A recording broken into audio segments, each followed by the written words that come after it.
Infelizmente, como tudo na vida, a política ela faz parte, né? Faz parte do nosso riscado, né? A grosso modo falando, e não tem como. Infelizmente, o relacionamento com a CBF tem que ser aquela coisa de, pô, e aí, você não pode bater o pé na porta. Primeiro que tem um monte de vagabundo, né? A gente sabe, um já foi preso, outro está fugido, é um bando de pilantra, a gente não pode nem falar porque o horário não permite, mas a gente sabe que a CBF é um cabaré bem. Eu não posso falar, na vontade de falar, não posso, mas vamos lá, em respeito às senhoras que estão presentes. É, e a gente sabe muito bem da relação, como sempre foi. Outro dia eu até falei isso aqui no programa. A gente está vendo que vai ter grana para a Série A e B, né, que a CBF vai liberar, tem um empréstimo, inclusive o Flamengo está entrando nessa e tal. Ou seja, A e B, beleza. C e D, que precisa muito, mas muito da CBF, não tem apoio nenhum. Então você vê o quilate da CBF, né? É uma coisa que é nojento, né?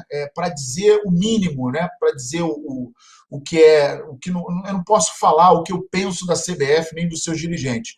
Então a gente sabe que, principalmente em função de tudo que a gente está vivendo, todo o problema de 2020, pandemia, dificuldade financeira, e aí aquele detalhe: o Flamengo é um time que está respirando, tem oxigênio financeiro, está tendo os seus parceiros que quem saiu acabou o Flamengo conseguindo recompor outros parceiros, e quem perdeu, cara, outro dia eu estava falando do Santo André, que era líder do campeonato paulista, perdeu quase todos os jogadores em função do fim do contrato, perdeu o seu estádio, porque montaram lá um hospital aquele hospital lá de base, o circo lá da pandemia, e ficou numa situação absolutamente desamparado.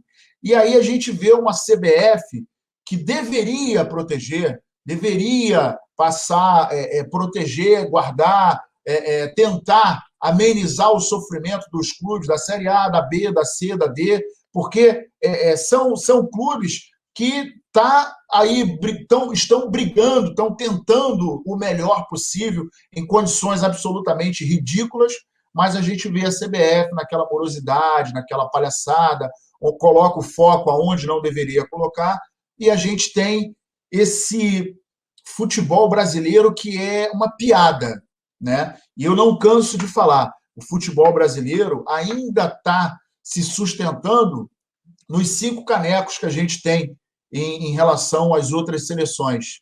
Mas nas 4 últimas Copas do Mundo, nós fomos desclassificados por seleções da Europa.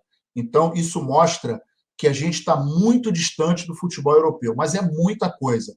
Tanto na parte dos técnicos, quanto na parte dos jogadores que lá estão. E aí, a gente, se for entrar nesse mérito, tem um monte de brincalhão jogando na seleção brasileira. Mas, enfim, na boa, tem muitos anos, e é triste falar isso, mas tem muitos anos que sequer eu não vejo jogo da seleção brasileira. Não estou acompanhando, não quero saber, não vejo o jogo. Tem dia até que às vezes me surpreendo. Outro dia eu estava com meu filho de bicicleta, aí o cara, pô, daqui a pouco vou começar o jogo do Brasil. Eu falei, caramba, hoje tem jogo do Brasil? Nem sabia. Alguns anos atrás a gente ficava ansioso para ver, pintava a rua, fazia bandeirinha, pegava dinheiro na rua para enfeitar, era um negócio maravilhoso. Lamentavelmente, não temos. Eu acho que uma grande parte dos brasileiros tem esse sentimento. Pois é, Paulinha, você está com o Nazário, a gente vai falar sobre essa reunião que vai ter também, vai ter mais uma do Landim com a CBF por conta de convocações, a gente vai explicar, mas como é que você está vendo nesse momento a relação do Flamengo com a CBF, porque é aquilo, né? A gente também não pode desligar totalmente, porque infelizmente o futebol brasileiro hoje é todo na mão da CBF, o Flamengo é a principal equipe, só que parece que eles também ignoram o fato do Flamengo ser a melhor equipe para eles, né? Para eles não estão nem aí, eles estão botando dinheiro no bolso, o Flamengo, se for desfalcado ou se não for, eles não estão nem aí, né? A gente vai entrar mais em detalhes, mas queria já ouvir a sua opinião sobre esse assunto. Como eu sempre falo aqui, a CBF desvaloriza o próprio produto e não está muito preocupada, né? Se vai atrapalhar os clubes, se não vai. Ela quer saber do dinheiro no bolso dela. E aí, acho que a gente tem que manter, infelizmente, essa relação querendo ou não, porque quando você bate muito de frente, chega uma hora que o prejuízo pode ser maior, né, do que já está sendo. Agora eu espero também que, já que a gente está falando de São Paulo, esses jogos do São Paulo, né, sejam remarcados, né, porque o Flamengo teve os jogos 2 dias, 2 em 2 dias, e o São Paulo com jogos atrasados, né, e agora com uma competição a menos. Paulinha, Oi. hoje nós temos a filosofia da CBF é o seguinte: para os amigos tudo, para os inimigos o rigor da lei. É assim que funciona aqui. Exatamente, né? Então, espero que os jogos do São Paulo sejam remarcados também. Mas é isso, o Flamengo não pode romper total as relações. A gente já está vendo como que está mantendo um mínimo, né, tipo de contato. Imagina se a gente cortasse absolutamente, colocasse a boca no trombone, falasse tudo o que pensa e batesse de frente. Aí as coisas iam ficar insustentáveis, mas estou com o Nazário, acho que é lamentável. E assim, falando sobre seleção, acho que eles conseguiram fazer a galera perdeu o tesão de ver os jogos, sabe? E muita gente criou uma certa antipatia. Na última Copa já não foi tão movimentado, né, quanto era nos últimos anos, e a próxima, então, a tendência é que seja muito menor. Eu sempre gostei de acompanhar os jogos da seleção, assim, sempre fiquei muito animada, enfeitava, sabe assim, fazia as coisas, gostava mesmo, e hoje em dia, tipo assim, eu não tenho mais paciência para a seleção. Eu consegui pegar um ranço, e eu acho que muita gente chegou nesse ponto. A gente ouve falar de seleção, você vira o olho já, tipo, ai meu Deus, seleção de novo, sabe? Já tá num nível. Eles conseguiram fazer a galera criar uma antipatia, né? E isso tem a ver não só com a CBF, mas com o treinador, da forma como convoca, os jogadores que não mudam, é sempre aquela mesma base que você sabe que não vai ganhar nada, que vai nadar, vai nadar, vai nadar, vai morrer na praia. A gente sabe, né? O Tite, que sempre pregou aquele discurso de renovação, vamos inovar, vamos renovar, faz sempre as mesmas convocações, chama sempre as mesmas peças, os jogadores diferentes que ele chama, e aí desfalca o Flamengo, por exemplo, que desfalcou um monte, e desfalca os outros clubes, todos esses de renovação ele deixa no banco, né? Ele quase não coloca para jogar, então vai morrer abraçado com a panela. Já é uma Copa que eu espero que o Brasil também não vai muito longe. Então, é isso. A CBF desvaloriza totalmente, ela não está preocupada com o principal produto dela, que é o Campeonato Brasileiro, e que dirá com os outros, né? Se para o Brasileirão ela não está nem aí, que dirá para os outros produtos. Então, os clubes que lutem, porque se depender dela. Falou tudo, Paulinha. Agora vamos esquecer um pouco isso. Só um último detalhe que o Daniel Copperschmidt falou aqui, deixa eu só procurar. Cadê? Ele botou: fato é que a grande prioridade da CBF é a seleção. Os campeonatos ficam em segundo plano. Isso é verdade. Campeonato, por exemplo, torcedor, o Nazário falou, a Paula também, a gente nem liga. Às vezes tem jogo da seleção sexta, 9h30 da noite, aí tu, vai saber no sábado, porque na hora de almoçar tu sentou, passou na televisão rapidinho também o gol. O Brasil não joga no Brasil, isso também é uma coisa que afastou também todo mundo, só que não é problema nosso. O problema é que eles estão convocando jogadores do Flamengo e esses jogadores são muito importantes e acabam desfalcando em jogos decisivos. Já vou começar a aproveitar a deixa para embalar. Antes disso, deixa o like aí todo mundo, se inscreve no canal. Daqui a pouco eu vou dar um giro de salve, fala de onde você está acompanhando. Diga, Paula. Antes de você continuar, só queria dar as boas-vindas aos paulistas, né, os são paulinos que estão aí, que eles estão fazendo a farra no chat. Queria agradecer a vocês pela audiência, por estarem bombando o nosso programa e aproveitando o sextou de vocês, acompanhando uma mesa redonda rubro-negra. Então, obrigada pela presença, obrigada pela companhia, e é isso. Não, sejam bem-vindos, pede a pizza, fica vendo a gente falar aqui, depois não diz que a gente não avisou, e eu quero que eles voltem, Paulinha, depois do segundo jogo. Eles vão decidir em casa, para eles não é tão bom assim. É sempre bom você ganhar na casa do adversário, só que aqui a gente vai voltar ao assunto agora sobre seleção, porque infelizmente tem que ser debatido. O Tite chamou o Pedro.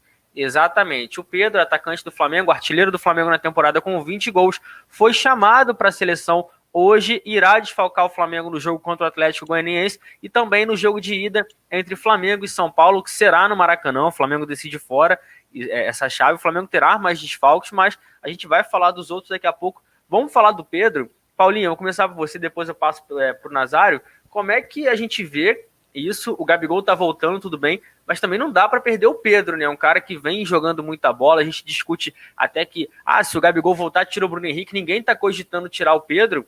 E o Flamengo perde em momentos importantes da temporada. Mais uma vez, um jogador do nível do Pedro tá indo desfalcar o Flamengo para jogos da seleção que às vezes nem joga, né, Paula?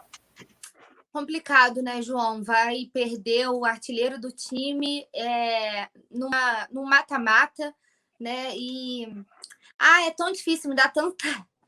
A Mariana Ramaldi falou assim: ranço é o sentimento que a gente tem pela seleção. E me dá tanto ranço mesmo quando eu vejo esse tipo de coisa. Na hora que eu vi a notícia sobre o Pedro, eu fiquei assim. Sabe quando dá aquela destruída, aquela desanimada no seu dia? Eu falei assim, putz, porque assim, eu sei que eu sempre bato nessa tecla. A gente sabe que é o sonho do jogador, né? Todos eles destacam como que ficam naquela expectativa de serem convocados, destacam a felicidade. E eu fico feliz pelo atleta, tá? E assim, pensando só no atleta, a gente sabe que é uma realização pessoal, uma realização profissional, que todo mundo quer defender a seleção do seu país, e eu fico feliz pelo atleta, mas eu fico triste, obviamente, pelo Flamengo, porque o Flamengo é a minha prioridade, e pela forma como é administrado, né? Não era para existir competições, as competições não eram para acontecer durante a data FIFA, isso é a coisa mais óbvia do mundo, a gente tem que ficar sempre batendo nessa mesma tecla, mas fico bem preocupada, até porque você falou muito bem, o Gabigol tá voltando, mas a gente precisa lembrar que tá voltando de lesão, que tá parado desde o final de setembro, né? Tornozelo, uma área meio complicada. A gente não sabe como que ele vai voltar sem ritmo de jogo, se vai ficar aguentando jogar os 90 minutos. Tudo isso interfere, né? Tem que pensar no todo, tem que pensar que você perde, né, o que a gente fala, o artilheiro de luxo, o cara que fede a gol, o cara que tá brilhando, né? Não só marcando gols, mas assim, ele marca de tudo que é jeito. O Pedro é um jogador fantástico, que hoje a gente não vê mais fora do time titular, e aí você recebe um balde de água fria quando você vê a convocação dele, lembrando que a gente já vai perder também o Everton Ribeiro, perderia o Rodrigo Caio, que só foi desconvocado porque não se recuperou da lesão a tempo, né? Só para a seleção brasileira seriam esses três. Então, é muito complicado, é muito preocupante perder o Pedro nessa fase que a gente está, com ele marcando gol um atrás do outro, com ele sendo protagonista em diversas partidas. E no mata-mata, é isso que mais me preocupa.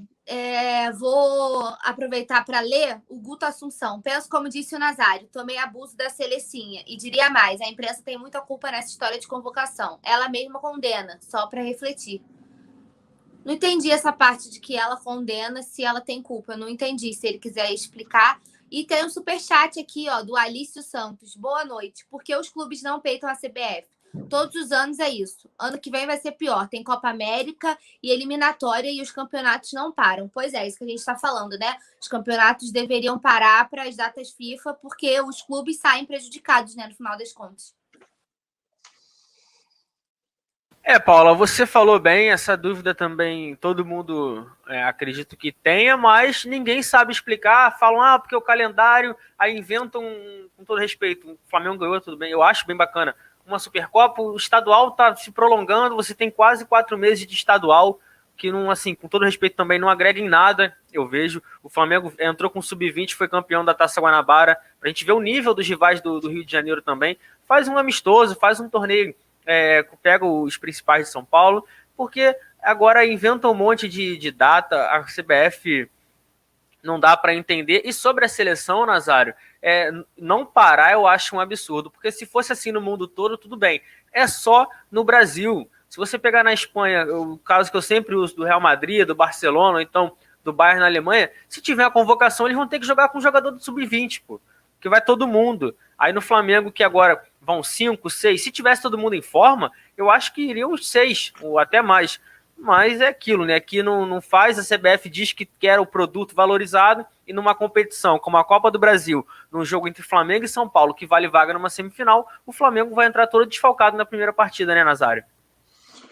Respondendo a Alício também, infelizmente, os clubes não têm como peitar a CBF. Por exemplo, em 87 aconteceu algo que foi mais ou menos assim. A CBF não tinha dinheiro para fazer o Campeonato Brasileiro e aí se formou o Clube dos 13. E aí, quando tudo isso ocorreu e o campeonato começou a se montar e a coisa começou a tomar corpo, a CBF notou que, na época, ela alegou que não tinha verba, etc., etc., e ela viu que o vulto do campeonato que o Clube dos 13 estava promovendo ia ganhar um corpo muito grande. E aí ela começou a fazer aquele papel paralelo, etc., e a gente sabe o final da história. Lamentavelmente, o futebol brasileiro ele é conhecido pelos 5 canecos e pela zona que é isso aqui. Em nenhum campeonato, em nenhum país, em nenhuma federação séria, como a gente imagina, é inadmissível. Vamos analisar agora o caso do seguinte.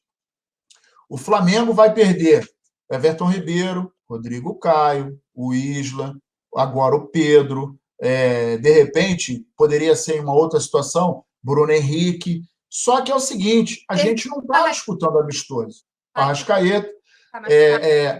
A gente não está disputando amistoso. A gente está disputando um campeonato que são 2 jogos, né? Um torneio que são 2 jogos para você poder passar para a próxima fase. E aí você vai e tira o cara. Por que ele não tirou o Thiago Galhardo, que é o artilheiro do campeonato? Olha a posição do Neymar, que é o artilheiro, né, do campeonato. Exatamente. É incoerente, cara. Aí você tira uma peça que hoje virou referência, sabendo que nós temos o nosso artilheiro que não está bem, aí entra o Pedro, e o que está acontecendo no Flamengo não acontece em nenhum lugar na América do Sul. É você tirar, por exemplo, não vejo nenhum outro time que possa tirar o seu Gabigol e botar um Pedro. Não vejo um outro time, por exemplo, tirar um Gerson e botar um Thiago Maia, ou botar um Willian Arão. Não vejo. Eu vejo outros times no Brasil, na América do Sul, que tiram uma peça principal e acabou. Não tem como substituir a altura, tecnicamente falando. E aí, você tirar o cara que, nesse momento, vai fazer muita falta no segundo jogo, que a gente vai decidir na casa dos caras, nesse funil da Copa do Brasil, cara, isso é sacanagem. Isso é sacanagem. Eu, particularmente, não tenho nenhum respeito pelo tal do Tite, porque para ele é o seguinte, é a turminha dele, 2 pesos e 2 medidas. Todo mundo sabe que ele não convocou, não me lembro o nome do jogador, que ele agrediu alguém dentro de campo, numa briga, coisa e tal. Ele falou, não podemos convocá-lo, porque isso depõe contra a imagem da seleção brasileira. Aí legal, pô, beleza. Aí o Neymar dá um soco na cara de um torcedor que faz uma crítica para ele, que ele não pode receber crítica, que o menino fica magoado. Aí ele toma um soco, e qual não foi a nossa surpresa? Que ele convocou o Neymar. Ou seja, 2 pesos, 2 medidas. E não adianta falar, não, mas o Neymar é importante. Meu irmão, o Neymar não é Deus.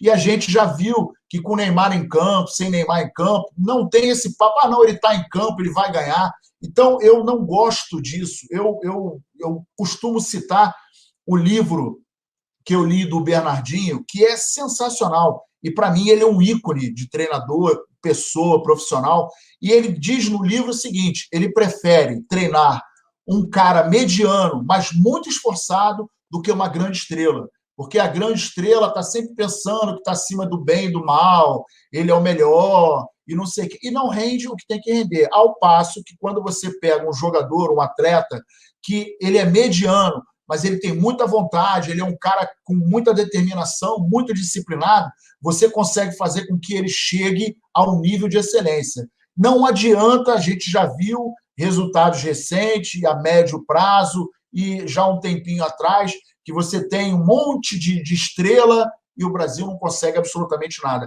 Eu realmente estou muito desatualizado do Brasil, faço questão de não assistir nenhum jogo, porque não me apetece, eu acho que é um bando de hipócritas. O senhor Tite, para mim, é um enganador, não acho que ele seja um técnico nível de seleção, para mim ele é um blá, blá, blá, e em função disso a gente vê essa zona, essa bagunça, essa falta de coerência.